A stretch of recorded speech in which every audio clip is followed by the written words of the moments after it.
Okay, कुछ लोग बहुत पीछे बैठे क्यों ना आप लोग आगे बैठो, ज्यादा अच्छा रहेगा।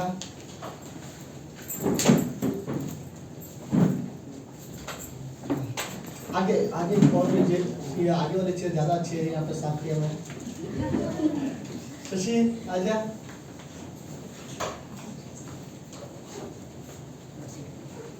ओके वेलकम सर, मैं वेट कर रहा हूँ, सारे लोग आ जाए। राहुल आजा।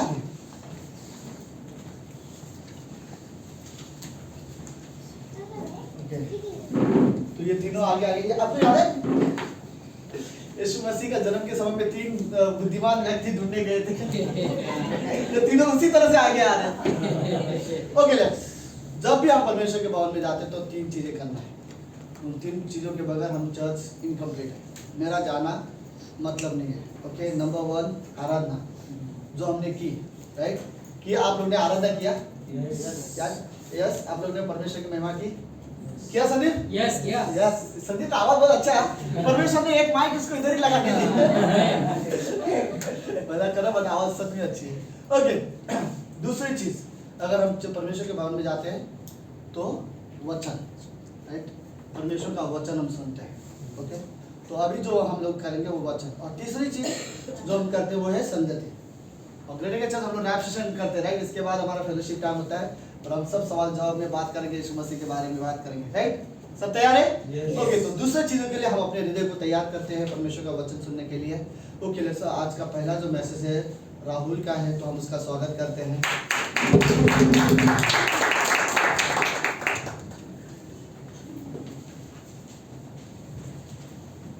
Thank you pastor.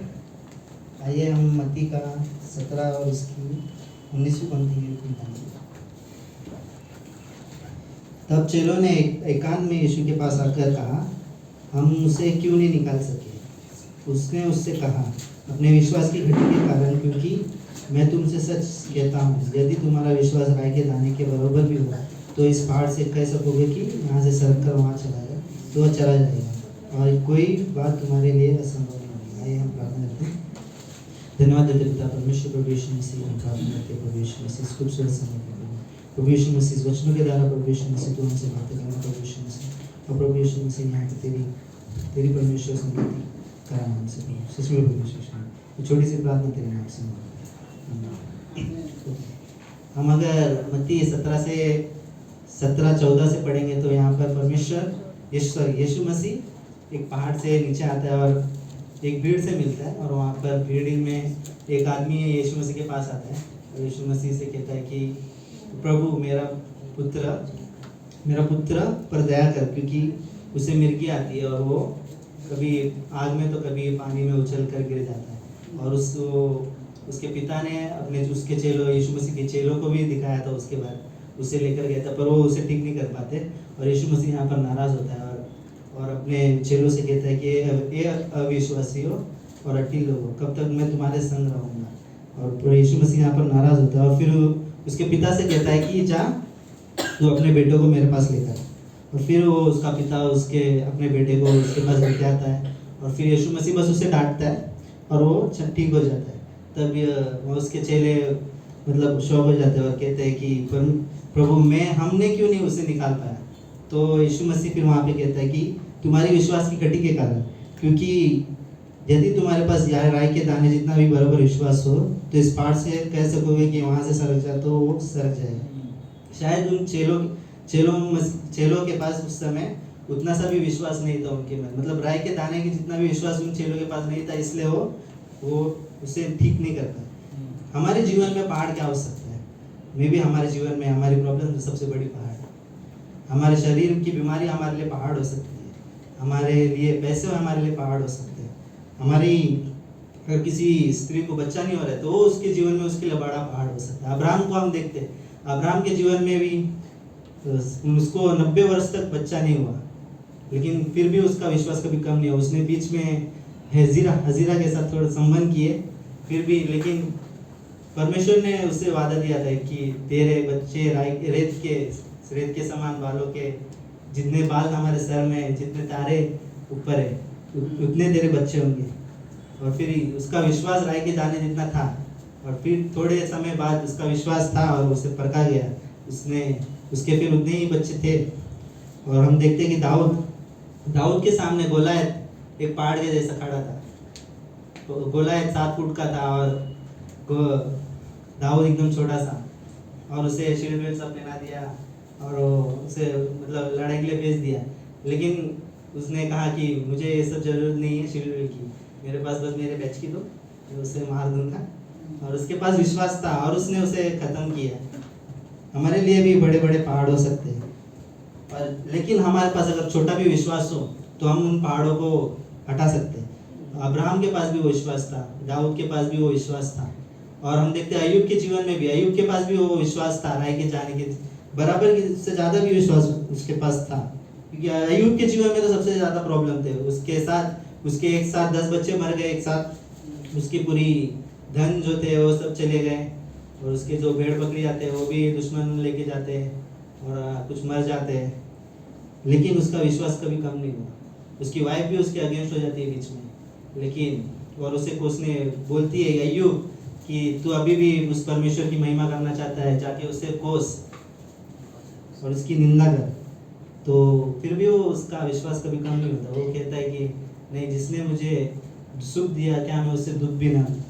और फिर आगे देखते हैं हम उसकी स्टोरी में, तो फिर उससे वही चीज़ वापस से रिटर्न मिलती है। हमारे जीवन में कितने ही बड़े प्रॉब्लम क्यों ना हो, परमेश्वर हमें उस प्रॉब्लम से निकालता है। बस हमारा भरोसा उस पर होना चाहिए। वो हमारे जीवन में बड़े से बड़े भी पहाड़ क्यों ना हो, वो हमें उस पहाड़ को सरकाएगा हमारे जीवन में से। हम देखते हैं मार्था और मरियम का भाई लाजरस लाजरस वो बीमार था, और यीशु मसीह बाहर मतलब दूसरे सिटी में था, और मार्था और मरियम दूसरे सिटी में थे। और उनको विश्वास था कि अगर यीशु मसीह यहाँ पे हो सके तो फिर वो उसे बचा सकता है। तो फिर वो जाके वो दूसरे जहाँ पे यीशु मसीह, वहाँ पे वो संदेश पहुँचाते कि यीशु मसीह जिससे तू प्रीति रखता है वो बीमार है, और अगर तू यहाँ पे हो तो तू उसे ठीक कर सकता है। लेकिन यीशु मसीह उससे कहता है ये बीमारी मृत्यु की नहीं, लेकिन परमेश्वर की महिमा के लिए। और फिर लेकिन उसे यीशु मसीह को वहाँ से जाना होता है लेकिन फटाक से, लेकिन फिर भी वो वहीं पे 2 दिन और रुक जाता है, और 2 दिन रुक जाता है, फिर नेक्स्ट डे जाता है। और वहाँ पे बहुत सारे यहूदी लोग रहते हैं जो यीशु मसीह पर विश्वास नहीं करते, और यीशु मसीह उन्हीं को विश्वास में लाना चाहता था उस मृत्यु के द्वारा। तो फिर वहाँ पे वो जाता है और उस मुर्दे लाजरस को वहाँ से निकालता है, जिंदा करता है। और कई सारे जो यहूदी थे जो यीशु मसीह को मारना चाहते थे, कई सारे लोगों ने उसे उस चमत्कार के द्वारा विश्वास किया। कई सारे हम हमारे जीवन में भी हम में से बहुत सारे जन विश्वास कोई सा चमत्कार के साथ चमत्कार जब हमारे जीवन में होता है तब हम करते हैं। मेरी मम्मी भी शायद से याद नहीं मुझे, लेकिन वो भी हम एक चमत्कार के बाद ही हम विश्वास में आए थे। मेरे पापा 10-15 साल से विश्वासी थे, लेकिन मम्मी कभी जाती नहीं थी चर्च, और दोनों अगेंस्ट थे। लेकिन हमारी चाचा की लड़की थी, उनको हार्ट में एक होल था, तो और वो चमत्कार हुआ वहाँ पे, वो उसका होल भर गया अचानक से, वो ऑपरेशन करने की जरूरत नहीं पड़ी। और उस समय हमारे जीवन में हमने भी यीशु मसीह पर भरोसा किया। ऐसे कई सारे होते।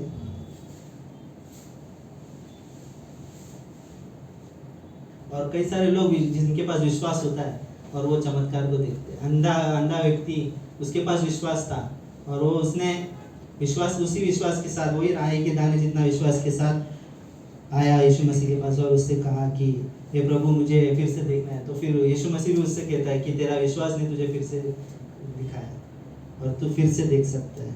वो कोड़ी तो ऊपर से आता है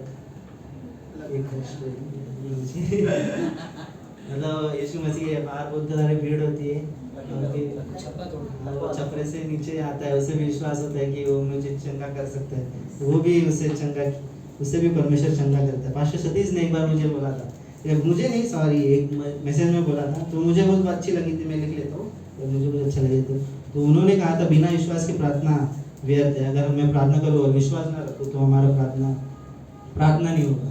अगर मेरा आमीन के साथ मेरा विश्वास नहीं है तो मैं जो कुछ मांगता हूँ उस प्रार्थना में वो शायद से नहीं होगा।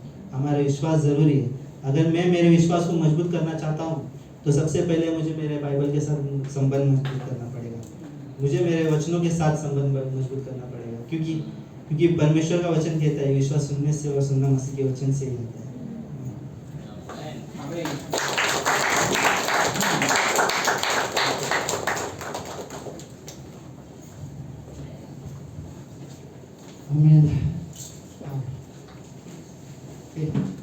कोई इसी को कम करेगा? इसको कैसे सर किया मुझे नहीं पता, लेकिन मुझसे सर नहीं होता है, बहुत ज्यादा है।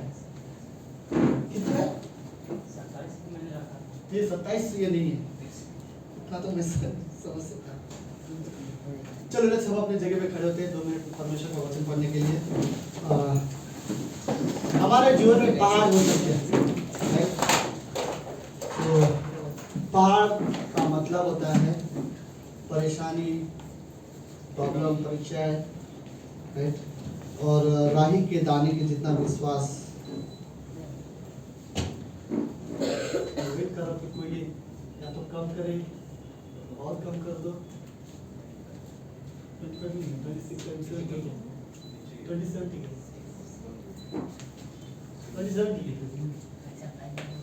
Thank you. ये महीना दिसंबर का महीना क्रिसमस प्लस मैं क्रिसमस के बारे में डेफिनेटली आधा मैसेज शेयर करना चाहता हूँ। ओके, जो भी आ रहे हो जल्दी आ जाओ। आप सबका स्वागत करते हैं आप लोग। आओ बच्चे लोग। नेहमा की किताब उसका आठवां, लेकिन मैसेज सच में अच्छा था। हमें ये तो मैं बहुत ज़्यादा नहीं ये करना चाहता, लेकिन मैं इस मैसेज से मैं बैठे बैठे रियली सोच रहा था कि रियली सीख रहा है, यहाँ से बोलना, यहाँ से प्रीच करना रियली सीख रहा है। बट क्या मैं रिसीव करना सीख रहा हूँ? कोई भी शेयर कर सकता है कुछ से। मैं सीखने वाला व्यक्ति अच्छा बनना चाहता हूँ, क्योंकि यहाँ से बोलने के लिए सीखना पड़ता है, वहाँ से सुनने के लिए सीखना पड़ता है, रिसीव करने के लिए सीखना पड़ता है। हमें सीखते हैं हम लोग कैसे सुनना चाहिए, कैसे ग्रहण करना चाहिए, कैसे सीखना चाहिए, हमें सीखते हैं। वाह रेखा, राइट? यस। आपका स्वागत करते हैं बहुत दिन के बाद है। वाह। ओके, बाकी रीमा, बॉबी, बाकी राज सब लोग को जानते हैं। ओके, विवेक भी आया है। विवेक तो पहचान नहीं जा रहा है, सॉरी। ओके, लेकिन स्वागत है। ओके, लेट्स परमेश्वर का वचन पढ़ते हैं। नेहमा की किताब उसका 8वां अध्याय। दीपक ने अच्छा वो ऑफरिंग शेयर कर रहा था। Very good. ओके, पता नहीं, बट सीरियसली जब यहाँ से कुछ मेरे डिसाइपल्स जब यहाँ से प्रीच करते, पता नहीं मुझे क्यों डर लगता है। मैं चाहता हूँ कि कहीं गलत ना हो, बट मैं खुश होता हूँ जब ये लोग अच्छे से बात करते हैं, इंकरेज होता हूँ मैं खुद सीरियसली। ओके, नेहमा का 8वां अध्याय 9वीं पंक्ति। तब नेहमा जो अधिपति था, इज़रा जो याजक और शास्त्री था, जो लेवी लोगों को समझा रहे थे, उन्होंने ये सब लोगों से कहा, आज का दिन तुम्हारे परमेश्वर यहोवा के लिए पवित्र है, इसलिए विलाप मत करो और ना रो, क्योंकि सब लोग व्यवस्था के वचन सुनकर रोते रहे। ओके, सारे लोग थे जो वचन सुनते हुए थे तो जस्ट रो रहे थे। और इज़रा और नेहमा लोगों को समझा रहे थे। करीब करीब 22-23 हजार लोग वहाँ पर थे, नहीं मैं भी ज़्यादा, लाखों लोग थे वहाँ पर जो रो रहे थे और उनको सब लोगों को समझा रहे थे। ये दोनों मिलकर सबको समझा रहे थे, रो मत। 10वीं पंक्ति। फिर उसने उनसे कहा कि जाकर चिकना चिकना भोजन करो और मीठा मीठा रस पियो, और जिनके लिए कुछ तैयार नहीं हुआ उनके पास बना के भेजो, क्योंकि आज का दिन हमारे प्रभु के लिए पवित्र है, और उदास मत रहो, क्योंकि प्रभु का आनंद हमारी ताकत है। प्रभु का आनंद तुम्हारी ताकत है, प्रभु का आनंद हमारी ताकत है। लेट्स प्रार्थना करते हैं। प्रभु यीशु, धन्यवाद आज के शाम इस सभा के लिए। हम रियली मानते हैं प्रभु यीशु की प्रभु का आनंद हमारी ताकत है हमारे लिए। प्रभु हम ये रियली मायने रखता है कि लोग किस चीज़ों में ज़्यादा एंजॉय करते हैं, लेकिन हमारे लिए यीशु मसीह का आनंद हमारी ताकत है, प्रभु का आनंद हमारी ताकत है। धन्यवाद इस सभा के लिए। प्रार्थना यीशु मसीह के नाम से करते हैं, आमीन आमीन। आप सब लोग बैठ सकते हैं। Thank you. ओके, तो सब लोग है?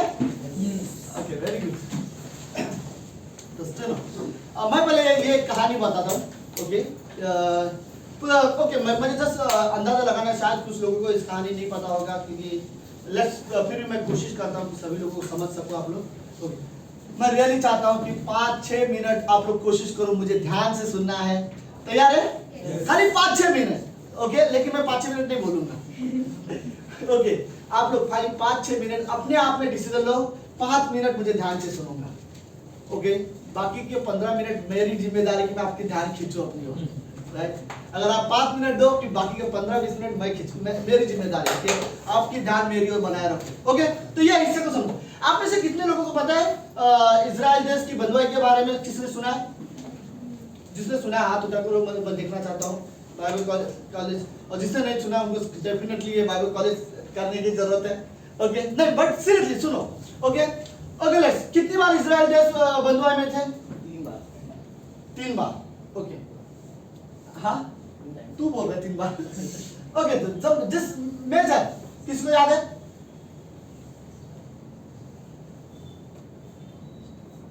क्या हुआ? ओके, कोई बात नहीं। जो मेन था सबसे पहले, मतलब 2 बार हम लोग इसको मानते हैं कि ये लोग बंधुआई में थे। ओके, पहली बार वो लोग कितने साल के लिए बंधुआई में थे? ब्रिजेश, मैं तुझे पूछना चाहता हूँ, राइट? पहली बार इजराइल देश कितने सालों के बाद उनको छुटकारा मिला था? वो तो सेकंड टाइम, राइट? पहली टाइम वो लोग जो बंदी थे वो बंदी बाद में हुए, राइट? 400 साल के लिए बंधुआई थे, मूसा ने जिन्हें छुड़ाया, राइट? 400 साल के लिए वो बंदी बन गए थे, आगे जाके वो लोग बंदी बन गए। ओके, और फिर दूसरी बार जो बंधुआई हुई वो थोड़ा स्ट्रांग बंधुआई थी। अब मैं आपको ये कहानी बताता हूँ, इस कहानी के बाद ये आप लोग सोचो कि ये वाले हिस्से को हम लोग समझेंगे कि लोग क्यों रो रहे थे, क्यों 2 इंसान वहां पर खड़े होकर सबको शांत कर रहे थे और बोल रहे थे अभी रो मत, अपने घर में जाओ, मीठा मीठा खाना खाओ, प्रभु आज का दिन पवित्र है, प्रभु का आनंद हमारी आज से ताकत है, राइट? क्यों ये लोग बोल रहे थे? मैं आपको ये चित्र दिखाना चाहता हूँ, सुनो। 70 साल की बंधुआई के लिए जब इन्हें लेके जा रहे थे, जब भी इंसान, क्या होता है, देश पुराने जमाने में इतिहास है, ये हर पूरी दुनिया में होता था। ओके, बंदी बना लेते थे, एक देश को बंदी बना लेते थे, गांव को बंदी बना लेते थे और उन्हें बंदी बनाकर अपने शहर में लेके जाते थे और वहां से उनको काम कराते थे। ओके, उनसे अपने शहर में काम करवाते थे, उनसे और उनको बहुत मेहनत करना पड़ता था, उनके पास खुद का जमीन नहीं होता था, वो लोग एक बंदी की तरह रहते थे। पुराने जमाने में ऐसा नहीं कि आप पगार दो, नौकर ले लो, पूरा देश को कब्जा कर लेते थे बड़े बड़े राजा लोग। तो ये होता था कि 70 साल के लिए इजराइल देश तो सबको पता है, राइट? आज भी है इजराइल देश। ओके, 70 साल के लिए जब इजराइल देश को बंदी बनाए थे तो उस बंदी बनाने समय कुछ रूल थे। ओके, तो जो लोग उन्हें बंदी बना रहे जाते थे, तो जब उन्हें देश पे लड़ते थे और देश पर जीत जाते थे, तो जीतने के बाद, लड़ाई खत्म होने के बाद, उस देश की सारी सेना हार मान जाने के बाद और मेन सेना मरने के बाद, राजा मरने के बाद और सेना मरने के बाद सारे प्रजा सरेंडर हो जाते थे, अब हम नहीं कुछ कर सकते, आप जो करना है कर लो, हम आपका सरेंडर कर लेते। तो वो लोग सारे लोगों को बांध कर अपने देश में लेके जाते थे और उनसे वहां पर काम करवाते थे। उस बीच में वो क्या करते थे, जब वो उन्हें बंदी बना लेके जाते थे, वो देखते थे 10 साल के नीचे जितने भी बच्चे हैं वहां जाके काम मेहनत नहीं कर सकते, इन्हें मार दो। ओके, तो जितने भी 10 साल के नीचे छोटे बच्चे होते थे उन सभी को वो लोग उस लड़ाई में बच्चों को पूरी तरह से मार देते थे, क्योंकि वो वहां पर उनको पढ़ा लिखाना नहीं चाहते थे, वो उनको पालना पोसना नहीं चाहते थे, राइट? तो यह मजबूरी की वजह से जितने भी 10 साल के छोटे बच्चे होते थे उन सबको मार के वो लोग वहां पे फेंकते थे। दूसरी चीज वो लोग कहते थे 60 साल 50 60 साल के ऊपर जितने भी बुजुर्ग लोग हैं, जितने भी बूढ़े लोग हैं, वो लोग भी वहां जाके काम नहीं कर सकते, उनको भी वो मार देते थे। तो जितने भी 10 साल के नीचे बच्चे थे उन सभी को मार दिया जाता था। आप इमेजिन करो, किसी का 6 महीने का बच्चा, 2 साल का बच्चा, 5 साल का बच्चा, किसका भी बच्चा वो लोग उनको मार देते थे। और जिसका भी 60 साल के ऊपर जो भी इंसान, बुजुर्ग इंसान हो, वो उन्हें वहीं पर मार दिया जाता था। और उनके जो घर होते थे, वो घर जो होते थे अपने जैसे नहीं होते थे, उनके जो घर थे पूरी तरह से तोड़ दिया जाता था, उनके घर को तोड़ दिया जाता था। और जितने लकड़े के ज्यादातर घर लकड़े के होते थे, उन सारे घरों में वो लोग आग लगा देते थे ताकि ये लोग वापस आके जल्दी सेटल ना हो जाए। इन्हें पूरी तरह से कमजोर बना देते थे ताकि ये मजबूर होकर बोले कि हमें लेके ही चलो अब, राइट? तो उनके पूरे घर में आग लगा दिया जाता था, बिल्डिंग तोड़ दी, जितने भी राजाओं के घर होते थे, वो जो पक्के घर होते थे, उन सबको तोड़ दिया जाता था। आम लोगों के ज्यादातर घर लकड़े के होते थे, वो सारे घर जला देते थे। तो जो उन्होंने बिल्डिंग जो बनाई थी, एक शहर पना होता था। शहर पना का मतलब होता है, समझो, एक इंसान अपने, जब गांव होते थे, ये अगर हमारा गांव है तो गांव के चारों बाजू से एक दीवार डाला जाता था, और ये जो दीवार थी बहुत लंबी, बहुत चौड़ी होती थी, जिसे कोई तोड़ नहीं सकता था। और उस दीवार के अंदर 4 गेट होते थे, जो खाली गांव के लोग अंदर आ सकते थे, गांव के लोग बाहर जाते थे। ये दीवार उनकी सुरक्षा होती थी, जब कभी दुश्मन अटैक आएगा, दरवाजा बंद कर दो, अंदर कोई नहीं आ पाएंगे, हम लोग सुरक्षित हैं, राइट?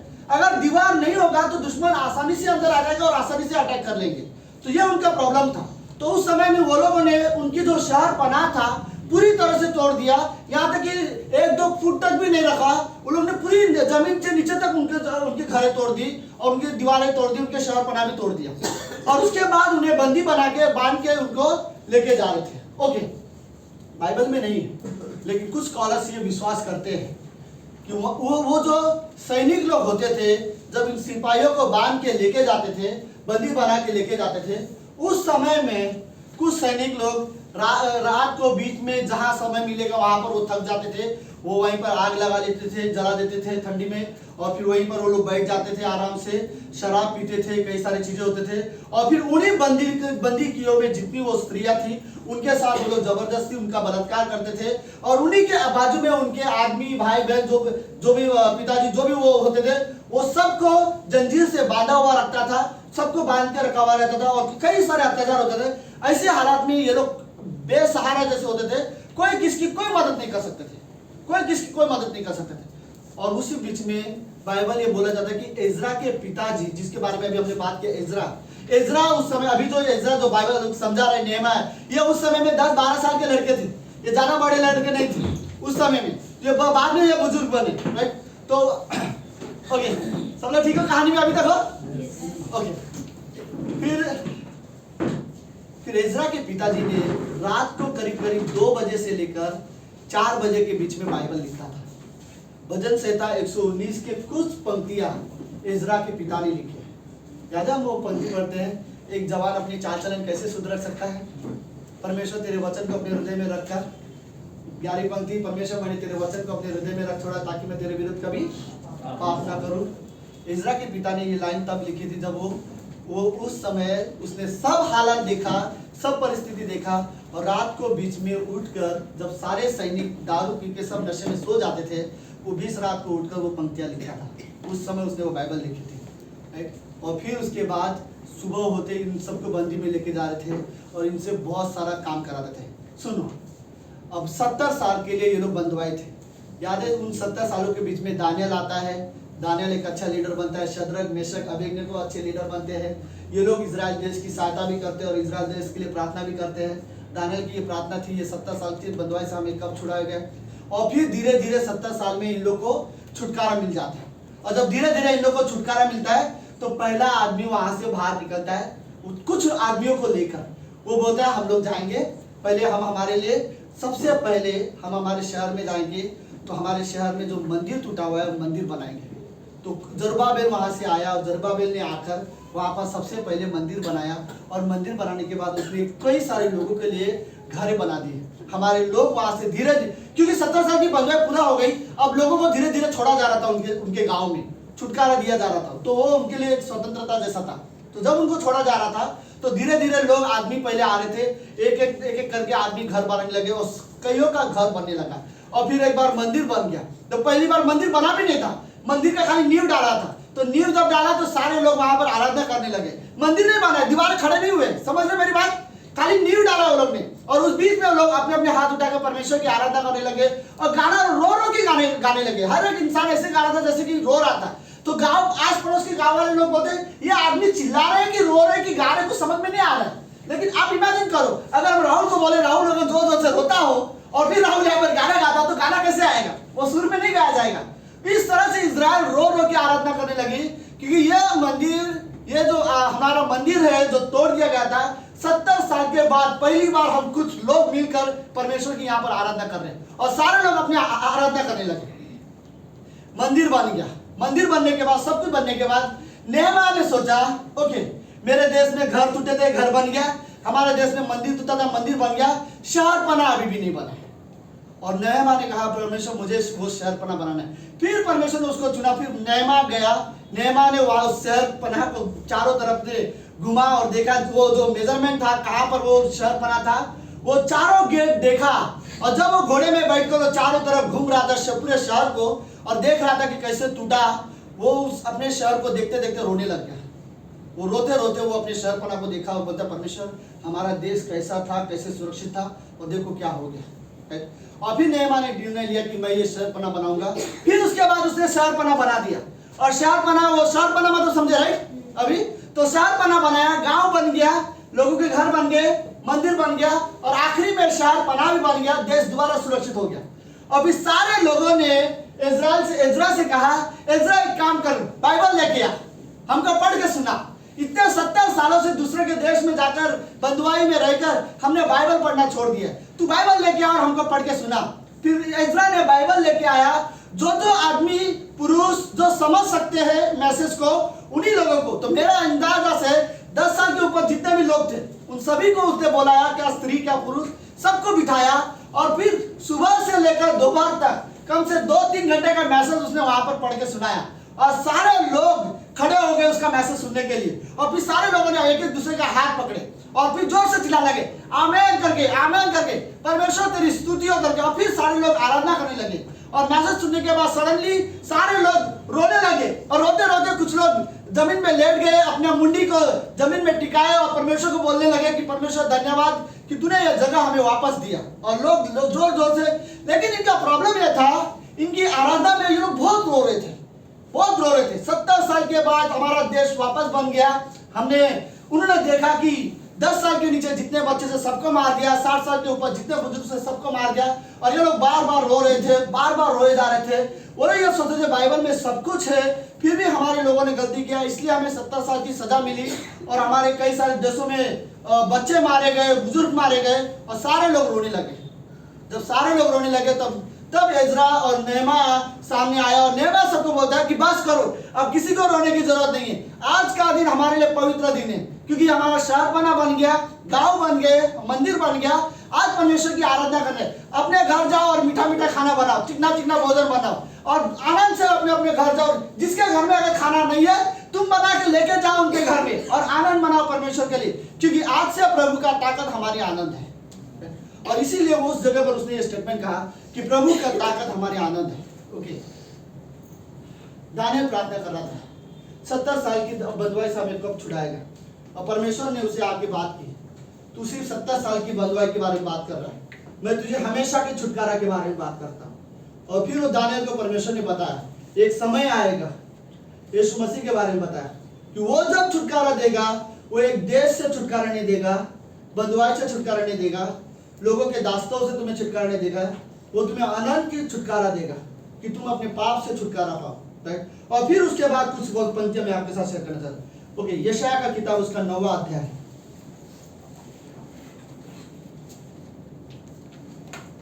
छठवीं पंक्ति। यशायाह का किताब 6वीं पंक्ति, क्योंकि हमारे लिए एक बालक उत्पन्न हुआ, हमें एक पुत्र दिया गया है, प्रभुता उसके कांधे पर होगी, उसका नाम अद्भुत युक्ति करने वाला, पराक्रमी परमेश्वर, अनंत काल का पिता और शांति का राजकुमार रखा जाएगा। ओके, प्रभु का आनंद यदि हमारी ताकत है तो उद्धार से ज्यादा और क्या हो सकता है, क्रिसमस से ज्यादा हमारे लिए और क्या आनंद की बात हो सकती है। याद है रात के समय में चेले जिस दिन यीशु मसीह जन्म हुआ, रात के समय में चेले भेड़ बकरी चरा नहीं रहे थे बट उनकी रखवाली कर रहे थे। और वो लोग जस्ट वहां पर बैठे हुए थे रात के समय में, और सडनली एक स्वर्गदूत उनको दिखाई दिया और स्वर्गदूत आके कहता है आज मैं तुम्हें बड़े आनंद की उद्धार के बारे में बात बताता हूँ, तुम्हारे लिए यरूशलेम नगर में एक उद्धारकर्ता जन्मा हुआ है। राइट, और ये तुम्हारे लिए बड़े आनंद की सुसमाचार सुनाता हूँ। राइट, और वो बड़े आनंद की सुसमाचार क्या है कि तुम्हारे लिए तुम्हारा उद्धारकर्ता ने जन्म लिया हुआ है। और फिर वो सारे चरवाहे खुशी के मारे दौड़ते हुए उस चरवाहे में गए और उस चरवाहे में उन्होंने देखा कि उस दिन वो यीशु मसीह का जन्मदिन था। उन्होंने देखा कि प्रभु यीशु मसीह जन्मा हुआ है। यानी सुनो, ये वाले हिस्से को समझो। उस दिन स्वर्गदूत ने आकर वहां के सारे चरवाहे से क्या कहा, उनसे कहा कि तुम्हारे लिए एक बालक उत्पन्न हुआ है। ओके, और तुम्हारे लिए चिन्ह क्या होगा, कैसे तुम उसे पहचानोगे। उसने कहा कि तुम एक बच्चे को कपड़े में लपेटे हुए पाए जाओगे। राइट, लेकिन ये कभी चिन्ह नहीं होता। राइट, जब भी कोई बच्चा पैदा होता है तो उसे कपड़े में लपेटा जाता है। राइट, ये कोई अलग चिन्ह नहीं है, लेकिन ये चिन्ह इसलिए वो यीशु मसीह ने वहां पर परमेश्वर ओके स्वर्गदूतों ने ये शब्द इसलिए कहा था क्योंकि प्रभु यीशु मसीह को घर नहीं मिला था जन्म लेने के लिए। उसे गाय के गोठे में जन्म लिया था, लेकिन वो गाय का गोठा ऐसा भी नहीं था जैसे कि गाय का गोठा हो नेचुरली। राइट, लकड़ी का बना हुआ घर जैसा गोठा हो, ऐसा नहीं था। एक्चुअली वो था एक गुफा, और गुफा के अंदर वो लोग कभी कभी जानवरों को रखते थे। वो गुफा उनको दिया था जन्म लेने के लिए, लेकिन वही गुफा अगर ध्यान से देखा जाए तो वो पहले कब्र था। ओके, और वहां पर जो कपड़ा था यूज किया जाता था, वो कपड़ा वो था जो मरे हुए इंसान को लपेटा जाता था, लपेटने के लिए उसे इस्तेमाल किया जाता था वो कपड़ा। और वही कपड़ा वहां पर पड़ा हुआ था। जब यीशु मसीह का जन्म हुआ, यूसुफ और मरियम को कुछ समझ में नहीं आ रहा अब क्या करे, तो उसे वहां पर एक कपड़ा मिला सफेद कलर का। वो यूसुफ ने जाके वो कपड़ा लिया, मरियम को दिया, और मरियम ने उस कपड़े को यीशु मसीह को लपटा। लेकिन एक्चुअली में वो कपड़ा कोई बच्चे को लपेटने का कपड़ा नहीं था, वो कफन का कपड़ा था। जब कोई इंसान मर जाता है तो मरने के बाद उसे जो उसी कपड़े में जो लपेटा जाता है वो कपड़ा यीशु मसीह को मिला। बट इसमें एक मैसेज था हमारे लिए कि यीशु मसीह का जन्म ये तैयारी दिखाता है कि वो मरने के लिए धरती पर आया है, राइट। और हमारे लिए इससे बड़े आनंद की बात और कोई नहीं होती, कुछ नहीं हो सकता कि हमारे लिए हमारा उद्धारकर्ता जन्मा है, राइट। वो वर्ष मुझे रियली पसंद है क्योंकि हमारे लिए एक बालक उत्पन्न हुआ, राइट, हमारे लिए। ओके, प्रभु यीशु मसीह का जन्म हमारे लिए हुआ। क्यों? क्योंकि हम पापी थे, राइट। आदम ने जब पहली बार आदम की बगीचे में पाप किया, इसीलिए यीशु मसीह जन्मा हमारे लिए, राइट। आदम हवा ने अपने यीशु मसीह को वो फल जो उन्हें नहीं खाना चाहिए था वो फल उन्होंने खाया, इसी वजह से यीशु मसीह का इसमें जन्म है। हर एक इंसान ने पाप किया है और पाप की वजह से मौत इस दुनिया में आई है। हर एक इंसान की पाप की सजा मौत है और वो मौत से हमें छुटकारा देने के लिए हमारे लिए एक बालक जन्मा है। हम सब पापी है, हम सब जानते हैं। इस कमरे में क्या आप रियली बिलीव करते हो कि हमने पाप किए? मैं ये बिलीव करता हूँ, मैं आज भी ये बिलीव करता हूँ प्रभु यीशु कुछ गलती अभी भी मैं करता हूँ जिससे मुझे अपने आप में शर्म जैसा आता है कि मैं ऐसा कैसे कर सकता हूँ, राइट। फिर उसके बाद मुझे लगता है कि प्रभु धन्यवाद कि तू माफ करने वाला परमेश्वर है। और फिर मुझे इस बात से रियली अच्छा लगता है कि मेरे लिए एक बालक जन्मा जिसके वजह से अब मैं कभी नर्क नहीं जाऊंगा, राइट। जिसके वजह से हम शैतान के बच्चे अब नहीं कहलाते, जिसके वजह से हम पापी नहीं कहलाते। हमारे लिए एक बालक जन्मा जिसके वजह से आज हम पवित्र हैं। हमारे लिए बालक जन्मा जिसने हमारे पाप को अपने ऊपर ले लिया। हमारे लिए एक बालक जन्मा जिसके वजह से हमें उद्धार मिला है और हमें नया जीवन मिला है। हमें रियली ये वर्ड मुझे रियली पसंद है क्योंकि हमारे लिए एक बालक जन्मा है। क्या आप लोग सीरियसली ये वर्ड कहना चाहते हैं मेरे साथ? हमारे लिए एक बालक जन्मा है, हमारे लिए एक बालक जन्मा है, हमारे लिए एक बालक जन्मा है। सीरियसली क्रिसमस इसलिए मनाया जाता है, हमारे लिए एक बात। नेहमा बोलता है कि प्रभु का आनंद हमारी ताकत है, हमें छुटकारा चाहिए। और वो लोग को छुटकारा चाहिए था कि वो दूसरों के देश में बंदी बना के रह रहे, लेकिन कई सारे लोग आज भी अपने पापी स्वभाव से बंदी हैं। पौलुस बोलता है कि मैं जो नहीं करना चाहता वही मुझसे होता है और जो मैं करना चाहता वो मुझसे होता ही नहीं। मैं कितना अभागा मनुष्य हूँ। फिर वो बोलता है कि क्या मेरा अंदर जो पापी स्वभाव है हमेशा वो मेरे अंदर जिंदा रहेगा, राइट।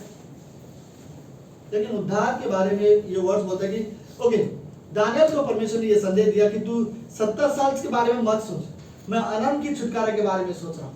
मैं जो तुम्हें उद्धार दूंगा वो हमेशा के लिए तुम उद्धार पाओगे और सिर्फ यह 70 साल के नहीं। ओके, वो पंक्ति आगे क्या कहती है?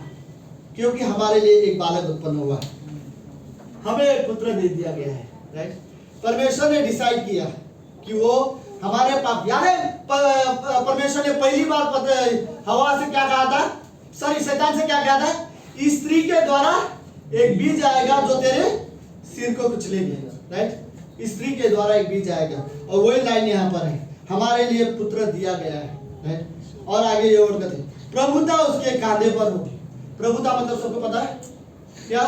राज्य, राइट, अधिकार। उसके कौन उद्धार पाएगा, कौन उद्धार नहीं पाएगा, उसके कांधे पर है। किसको अनंत जीवन देना है, किसको अनंत जीवन नहीं देना है, किसका न्याय करना है, किसका न्याय नहीं करना, किसको इनाम देना है, किसको इनाम नहीं देना।